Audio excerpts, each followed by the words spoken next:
하나님의 은혜가 충만히 임하기를 축원드리겠습니다. 언약의 여정을 가다 보면 때로는 우리가 생각하지 못한 그런 일들도 당하게 되고 정말 고난을 당하게 됩니다.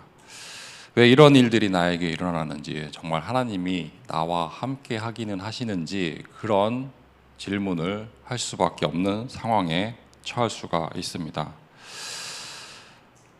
이런 순간들이 모두에게 다 있습니다. 하지만 오늘도 어떠한 환경 속에서도 하나님이 역사하시는 그 은혜를 다시 한번 말씀을 통해서 확인해 보는 시간 갖도록 하겠습니다.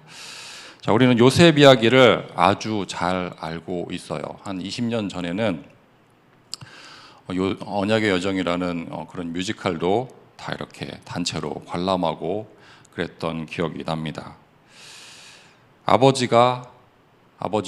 요셉의 아버지 야곱이 요셉을 너무나 사랑을 했죠. 그래서 채색 옷을 입혀 주셨어요. 야곱 입장에서는 아들을 사랑하는 마음에서 그렇게 했지만, 나머지 아들들, 요셉의 형들 입장에서는 정말 불편한 그런 광경입니다. 그래서 형들의 시기를 사게 되고 질투를 사게 되고 증오를 사게 됩니다. 그리고 요셉이 또 꿈을 꾸게 되고 그 꿈 이야기를 형들에게 해줌으로 해서 또 형들의 증오가 더 커지게 되었습니다. 결국 웅덩이에 빠져 죽을 뻔하기도 했고 또 노예로 팔려가게 되었죠. 또 보디발의 집에서는 잘 되는 듯 했지만 또 감옥에 누명을 쓰고 감옥에 가는 일을 당하게 됩니다. 그러나 이제 상황이 완전히 바뀌는 그런 사건이 벌어지게 되죠. 애굽의 총리가 되었고 재앙으로부터 많은 생명을 구원하는 그런 역사를 하나님이 요셉을 통해서 이루어 주시게 됩니다. 자, 이런 요셉의 일생을 한마디로 정리를 하자면은 창세기 제일 마지막 장 50장 20절 말씀으로 정리를 할 수가 있겠습니다. 창세기 50장 20절에는 이렇게 말씀을 하고 있죠. 당신들은 나를 해하려 하였으나 하나님은 그것을 선으로 바꾸사 오늘과 같이 많은 백성의 생명을 구원하게 하려 하셨나이다. 이게 요셉의 인생을 한마디로 정리를 한 구절입니다. 자, 요셉을 죽음과 고난으로 몰았던 그런 악한 세력이 있었습니다. 하지만 하나님은 사탄의 그런 계략들까지도 이용을 하셔서 악을 선으로 바꿔주셨습니다. 거기서 그친 것이 아니라 이 일을 통해서 수많은 생명들을, 수많은 백성들을 구원해 주시는 역사를 보여주셨습니다. 그리고 이러한 일들이 지금도 끊임없이 일어나고 있습니다. 요셉뿐만 아니라 모든 인생은 하나님의 절대 주권 아래 놓여 있습니다. 특히 요셉의 인생을 통해서 하나님이 우리에게 주시고자 하는 메시지가 오늘 본문에 분명히 있을 줄로 믿습니다. 창세기를 보면 요셉 이야기가 아주 많은 분량으로 기록이 되어 있습니다. 하나님이 요셉을 통해서, 요셉의 생애를 통해서 주시고자 하는 메시지가 그만큼 많다는 증거이기도 합니다. 그 메시지를 하나님이 이 새벽에 우리에게 주시고자 하는 메시지를 함께 묵상해 보도록 하겠습니다. 자, 첫 번째가 요셉의 고난을 통해서 보는 인류의 고난입니다. 우리 인생은 고난의 여정이죠. 자, 인류의 역사는 원죄 때문에 끊임없이 재앙과 그런 저주가 반복이 되게 됩니다. 그 시작이 가인과 아벨 사건입니다. 가인과 아벨 이야기는 요셉과 그 형들 사이에 벌어졌던 이야기의 배경을 우리에게 이야기해 주고 있습니다.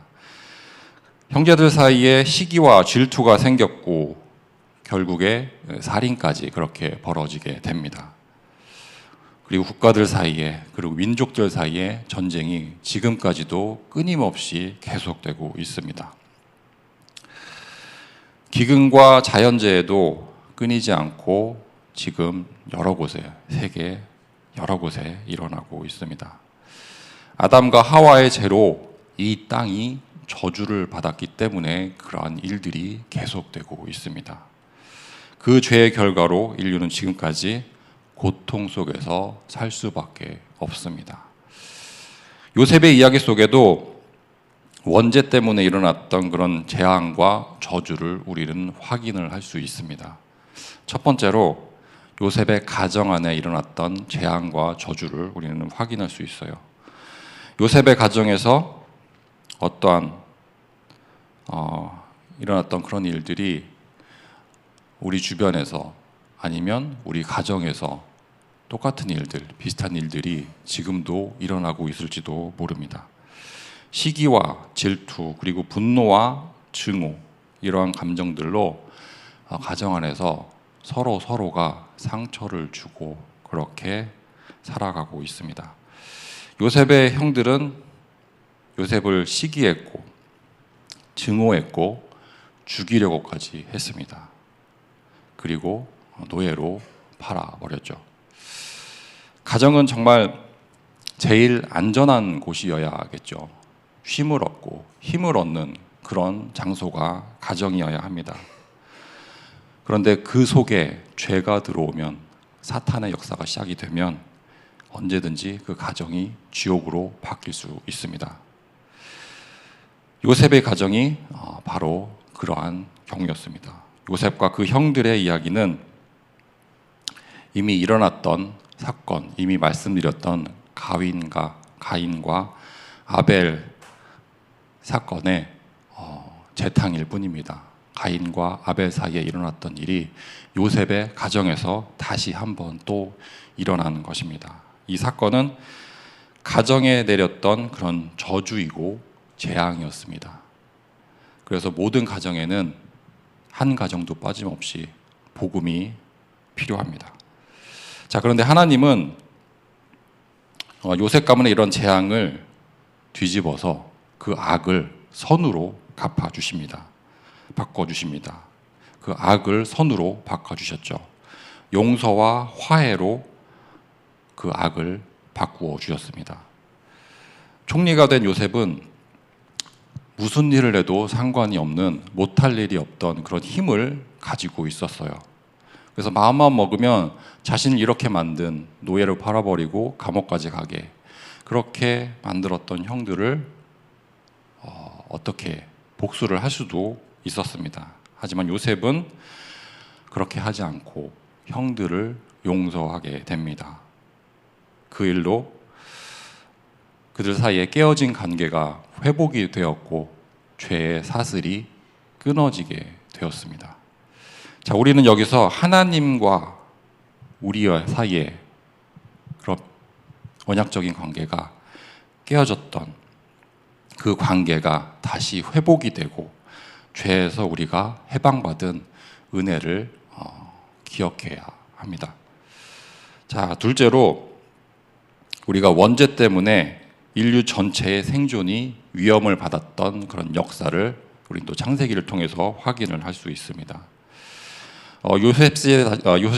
요셉 시대에 닥쳤던 그 7년간의 기근 때문에 먹을 식량이 없고 모든 생명이 죽을 수밖에 없는 운명에 처하게 됩니다. 원죄 때문에 땅이 저주받게 되었고 전 인류가 그 저주로 죽을 수밖에 없는 운명에 처하게 되죠. 그런데 이때 하나님이 요셉을 사용하셨습니다. 요셉이 애굽 총리가 되었고 7년 기근을 준비할 수 있게 되었습니다.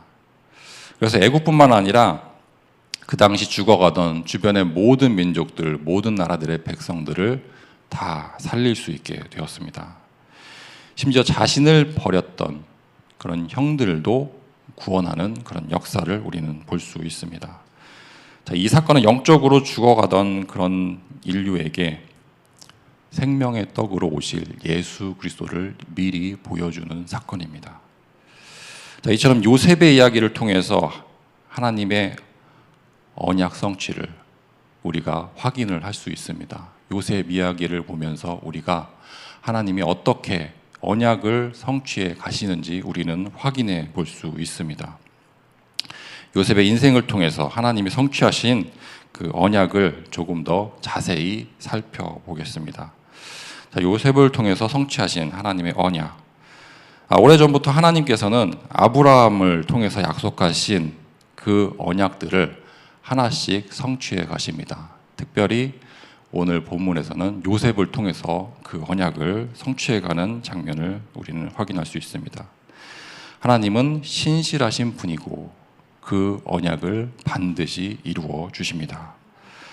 그래서 첫 번째로 모든 민족이 너로 말미암아 복을 받을 것이라는 이 언약을 하나님이 요셉을 통해서 성취를 해 주십니다. 자, 하나님은 아브라함에게 땅의 모든 족속이 너로 말미암아 복을 얻을 것이라고 창세기 12장에서 언약을 하셨습니다. 그리고 이 약속이 요셉을 통해서 성취가 되었습니다. 자, 그래서 보디발의 집에 요셉에 있는 것만으로 그 보디발의 집에 복이 임하게 됩니다. 또 애굽의 총리가 되어서는 7년간의 기근을 또 준비할 수 있었습니다. 그러니까 하나님이 요셉과 함께 하셨고 형통의 복을 주셨기 때문에 요셉이 어디를 가든지 누구를 만나든지 하나님이 요셉을 통해서 그 축복을 전달해 주고 계십니다. 그래서 애굽 백성뿐만 아니라 주변 국가 모든 백성들의 생명까지 구원하는 축복을 요셉을 통해서 하나님이 이루어 주시게 됩니다. 자, 이렇게 아브라함에게 주셨던 복의 근원 언약을, 복의 근원되는 그 언약을 아브라함에게 주셨는데 그 언약을 요셉 때 와서 성취를 해 주십니다. 자, 두 번째로 이렇게 언약을 하셨죠. 내 자손이 크게 번성하게 될 것이라고 하나님이 언약을 하셨고 이 언약을 하나님이 또 요셉 때에 와서 성취를 해 주십니다. 자, 아브라함에게 그 자손이 하늘의 별과 같이 바닷가의 모래같이 셀 수 없이 많아질 거라고 하나님이 약속을 주셨습니다. 지금까지는 생육하고 번성하라는 말씀이 하나님의 명령으로만 주어졌어요. 하지만 요셉 때에 와서는 그 명령이 성취가 됩니다. 창세기 47장 27절을 보면은 이렇게 말씀을 하고 있습니다. 47장 27절입니다. 이스라엘 족속이 애굽 고센 땅에 거주하며 거기서 생업을 얻어 생육하고 번성하였더라. 생육하고 번성하리라가 아니고 이제는 생육하고 번성하였더라. 하나님의 언약이 완성이 된 것이죠. 자, 요셉이 없었다면 이스라엘은 애굽에서 기근으로 굶어 죽었을 것입니다. 하지만 하나님은 신실하시고 그래서 그 언약하신 말씀대로 이루어 가십니다. 자, 세 번째로 또 하나님이 주신 언약이 있어요. 내 후손 중에 왕이 나올 것이라고 하나님이 언약을 하셨고 이 언약대로 하나님이 이루어 주십니다. 우리 창세기 17장 6절에 보면 이렇게 하나님이 언약을 하셨죠. 내가 너로 심히 번성하게 하리니 내가 내게서 민족들이 나게 하며 왕들이 내게로부터 나오리라. 그러니까 하나님이 여기서 아브라함에게 왕을 주신다고 말씀을 언약으로 주셨습니다. 그러니까 요셉은 이 언약을 꿈으로 확인을 했습니다. 꿈속에서 형들이 자기한테 절을 하는 모습을 확인하게 됩니다. 곡식단이 절하고 해와 달이 절을 하고 별까지 자기에게 절을 하는 그런 꿈을 꾸면서 하나님의 언약을 다시 한번 확인하게 됩니다. 자, 이 꿈 얘기를 들은 요셉의 아버지는 그 말을 마음속에 간직했다고 이렇게 성경은 기록을 하고 있어요. 그러니까 아버지도 그 아버지 야곱도 애굽에게 하나님이 주신 언약을 요셉에게 주신 하나님의 언약을 분명히 기억하고 있었던 것입니다. 자, 그래서 하나님이 언약하신 대로 요셉은 애굽의 총리가 되었습니다. 왕의 버금가는 그런 지위를 누리게 되죠. 왕은 아니지만 왕과 같은 그런 권세를 요셉이 누리게 됩니다. 그러니까 언약이 성취되긴 하지만 완벽하게 성취되지는 않았어요. 여기서 볼 수 있는 게 요셉 역시 앞으로 오실 그분을 우리에게 미리 보여주는 인물이라는 것입니다. 요셉도 그 당시에는 왕 같은 그런 권세를 누렸지만 하나님이 주신 그 언약의 완벽한 성취는 아니었습니다.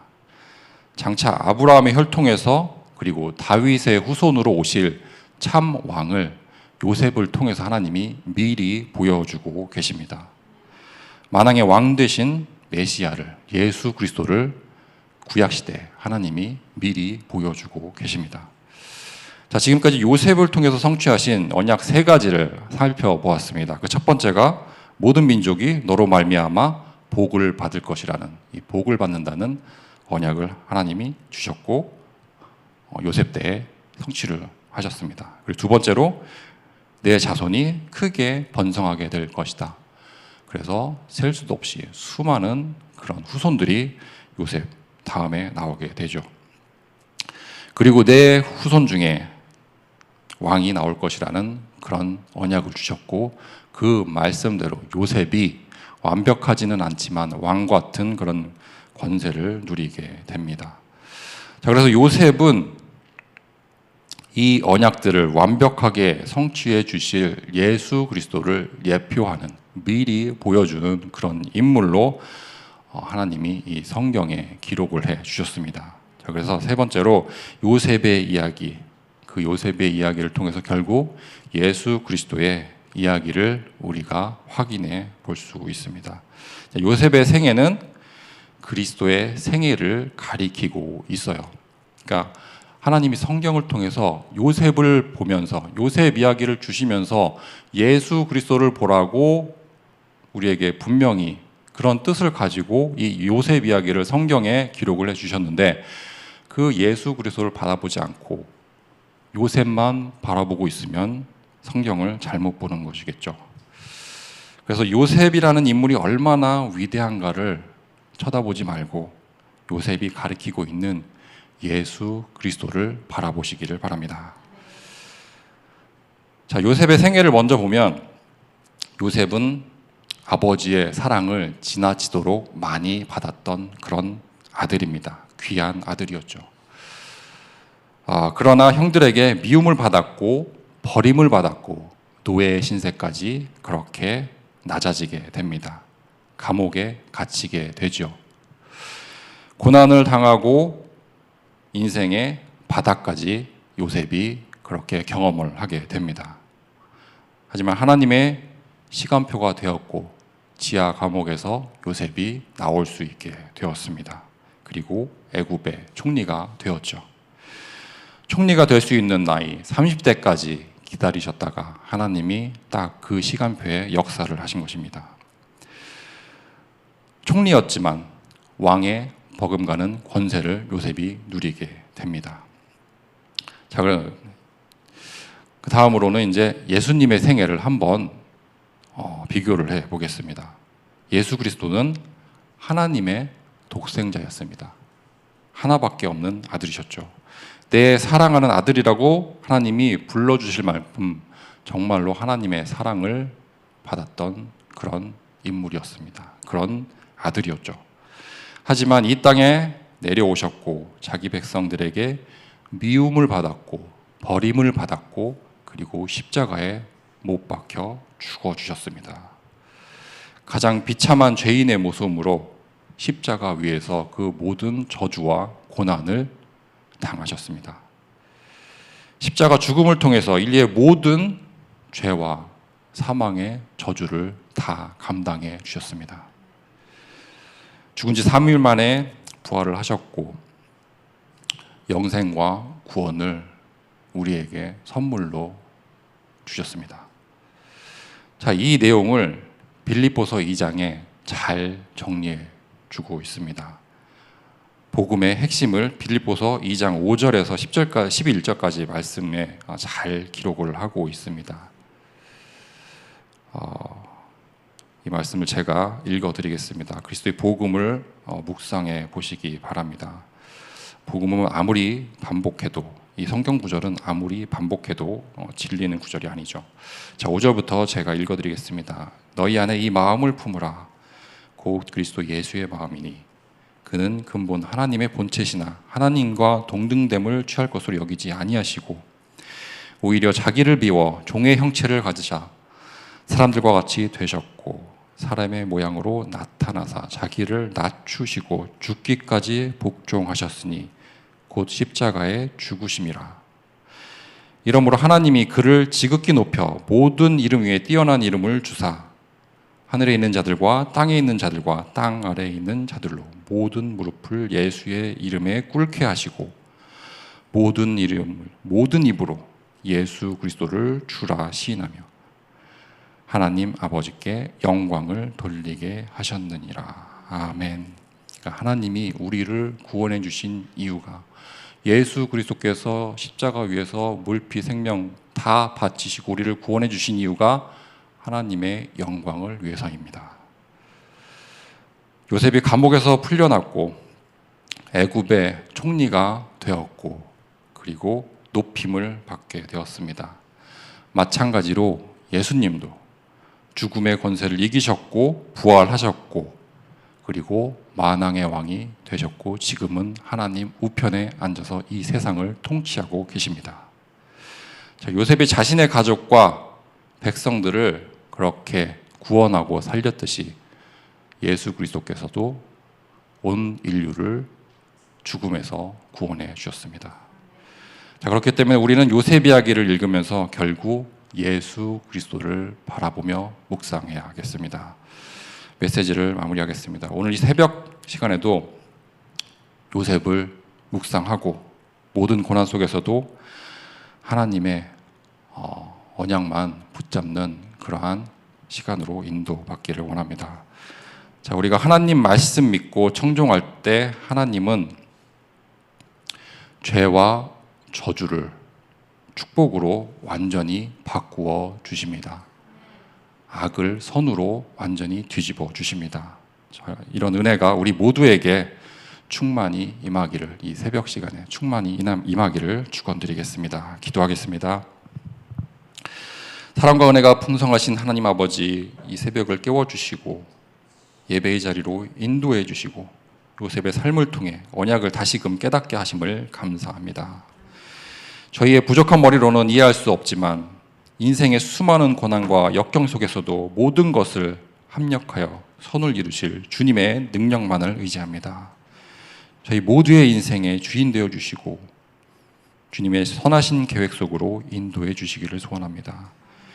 특별히 저희를 위해 한없이 낮아지시고 고난받으시고 십자가에 죽으심으로 구원의 길을 우리에게 열어주신 예수 그리스도를 찬양합니다. 저희가 받은 이 구원의 은혜를 온 세상에 증거하는 증인 되게 해주시고 복의 근원 되게 하여 주옵소서. 오늘 하루도 임마누엘을 축복을 누리며 복음을 증거하는 복된 날 되기를 소망하며 우리 주 예수 그리스도 이름으로 기도드립니다. 아멘. 기도에